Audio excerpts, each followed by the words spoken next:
اللهم صل وسلم وبارك على سيدنا محمد وعلى آله وأصحابه أجمعين. صباح الخير على أهل الخير، يا رب تكونوا بخير.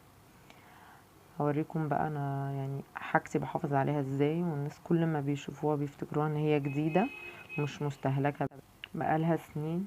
يعني أنا متجوزة بقالي كتير، قديمة يعني. مش بحب اودي حاجتي تتغسل في دراي كلين، لا انا اغسلها بايدي كده، وانا عارفه انا غسلها ازاي ونضيفه ازاي. لكن انا ايش ضمني الدراي كلين ده هيغسلها فين؟ انا قصادي مغسله بشوفها من الشباك، يعني بيعاملوا السجاد اسوأ معامله.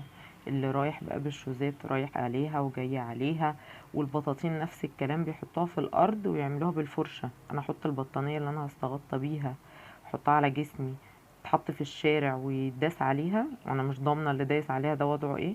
لا انا انضفها في بيتي كده باحترامي، ضامنه ايه اللي بنضفها بايه وايه المسحوق اللي انا بستخدمه. وحتى بيعملوها بمسحوق كده، اللي هي الجراكن اللي بتتباع في البنزينه دي، وفي الاخر بيحطوا عليها معطر عشان تدي ان هي ريحه كويسه وخلاص. لكن اتغسلت ازاي؟ انا مره واحده وديت البطانيه تتغسل، رجعت لي مش نظيفه اصلا. يعني رجعت لي مش بطانيتي، يعني اقول له دي متاكد ان هي انت غسلتها؟ يقول لي اه يا فندم غسلتها طبعا. فحرمت بصراحه.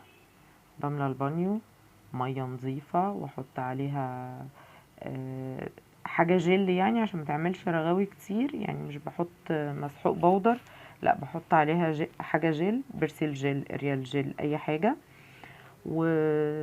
واقلب بقى كده واحط عليها نص فنجان كلوروكس الوان. ده بقى ايه يعني؟ مفعوله جبار. ولا هتدعكي ولا هتعملي ولا اي حاجه، مجرد من ان انت هتنقعيها بس هي هتطلع كل البقع وهتشوفي الفرق يعني.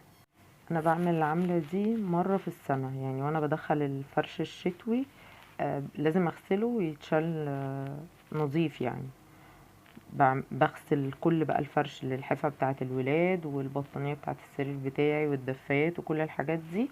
بس اللي انا بنقعه يعني هما البطاطين واللي هي الحفة بتاعة الولاد. بفضل بقى ايه نقعاه يوم كامل، وتاني يوم كامل ده بقى انا رايحة جاية بعمل بايديا، بعمل برجلي. اتخانقتي مع جوزك خشي خبطي فيها شوية، اتخانقتي مع العيال خشي ادعكي فيها شوية.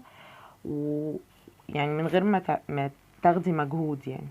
انا زودت برسيل جل تاني وكلوركس الوان تاني عشان لقيت السدادة بتاعة البانيو اتشالت، فيعتبر نص المية اتصفت، فاضطريت ان انا ازود تاني. والموضوع مش مكلف خالص، يعني في الدراي كلين بيقولك انا بغسل البطانية ب100، ب70، ب50. لا انا غسلت كل الفرش بازازة كلوروكس الوان، مش عارفة ب36 ولا ب37، وكيلو دوني من عند بتاع الصابون، اللي هو السائل ده، يعني اللي هما بيصنعوه، مش حاجة معروفة. و... والبرسيل الجل ما استخدمتش اي حاجة، يعني الموضوع كله ما كلفنيش 50 جنيه، وانا غسلت الفرش كله يعتبر. هنا بقى بعد ما نقعتها يوم كامل ابتديت بقى اصفي المية تاني وانزل عليها مية نظيفة عشان ينزل لي الصابون اللي في البطانية. لازم اشطفها كويس عشان جسم الولاد ما يتحسسش من الصابون اللي في البطانية.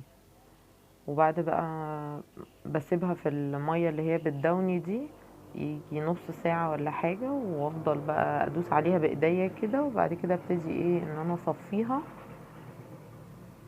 خلاص بقى مش هشطفها تاني، هصفيها وبرفعها على حاجة عالية على البانيو من فوق كده، واسيبها تتصفى بقى وانشرها. شايفين؟ يعني مفيش نظافة، مفيش دراي كلين هتطلع لك البطانية نظيفة كده، او هيبقى عندهم ضمير قوي كده.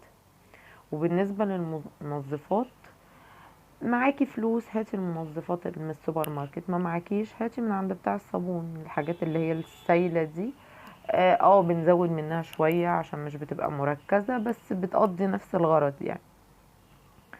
هنا بقى اللحاف بقى بتاع الولاد، هما 2 على السريرين قصاد بعض. هغسلهم برضو بنفس الطريقة، احط برسيل جل وكلوروكس الوان وانقعهم، وبعد كده اشطف تاني، وبعد كده احط في المية بتاعت تالت مرة الدوني، او الكومفورت واصفيها وخلاص على كده. شايفين النظافة؟ شايفين اللحاف بيبرق ازاي؟ كأنه لسه جديد، ولا بحط حاجة معاه، هو ريحة الدوني اللي لسه فيها. وبحطهم في الكيس بتاعه. يعني الشنطة دي اللحفة دي عندي مثلا بقالها يجي 10 سنين، وكأنها لسه جديدة وشنطتها موجودة. يعني محدش يقول ان دي بقالها الفترة دي كلها. واهم حاجة تحافظي على حاجتك وتنضفيها اول باول وما تتبقعش. وعندي على فكرة اطفال وبيبهدلوا الدنيا، وعندي بيبي صغير بيبهدل الدنيا، بس اول باول كده الحاجة مش هتتبهدل وهتحافظي عليها. وبدل ما هتقعد سنة هتقعد ايه، كذا سنة. ما تنسيش اللايك والشير والسبسكرايب، وباي باي.